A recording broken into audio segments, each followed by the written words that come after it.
Le lendemain matin, réveillée à l'aube par les coqs du quartier, Amara découvre un nouveau monde. Les enfants jouent au football avec une balle faite de chiffon, les femmes lavent leur linge dans des bassines, et les hommes partent travailler, transportant leurs outils sur des vélos bancals. Tout semble si simple, si brut, si différent de la vie sophistiquée qu'elle a toujours connue. Au début, Amara garde ses distances. Elle regarde tout cela avec une curiosité distante, presque arrogante. Mais au fil des jours, quelque chose change. Mama Ngozi, avec sa bienveillance maternelle, lui montre que ce quartier, malgré sa pauvreté, regorge de chaleur humaine et d'entraide. Un jour, voyant Amara déprimée, Mama Ngozi lui tend une assiette de riz jollof et dit en souriant « Ma fille, dans cette maison, on n'a pas beaucoup, mais on a toujours assez pour remplir le ventre.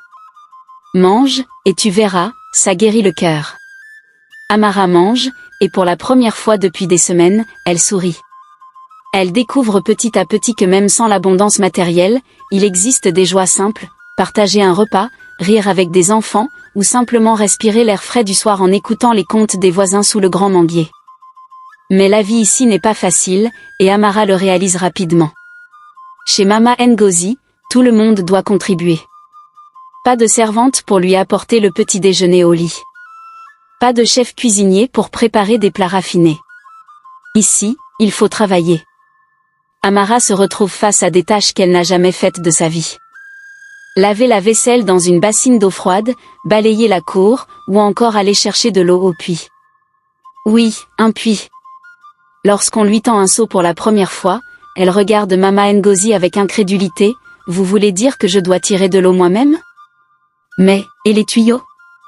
Les habitants du quartier, amusés, la regardent tenter maladroitement de remplir le seau sans se mouiller de la tête aux pieds. Les enfants rient, et même Amara finit par sourire à sa propre maladresse. Cependant, ce qui la met vraiment à l'épreuve, c'est de devoir travailler comme servante dans une maison voisine. C'est Mama Ngozi qui lui trouve cet emploi, afin qu'elle puisse gagner un peu d'argent pour ses besoins personnels. La première journée, Amara est complètement dépassée. Elle doit nettoyer la maison, cuisiner, et même s'occuper des enfants turbulents. À la fin de la journée, ses mains sont couvertes d'ampoules, et son dos la fait souffrir.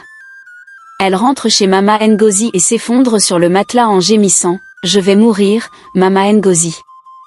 Cette vie va me tuer. » C'est là qu'elle rencontre Simi, une autre servante de son âge. Simi, petite mais pleine d'énergie, devient rapidement un guide pour Amara.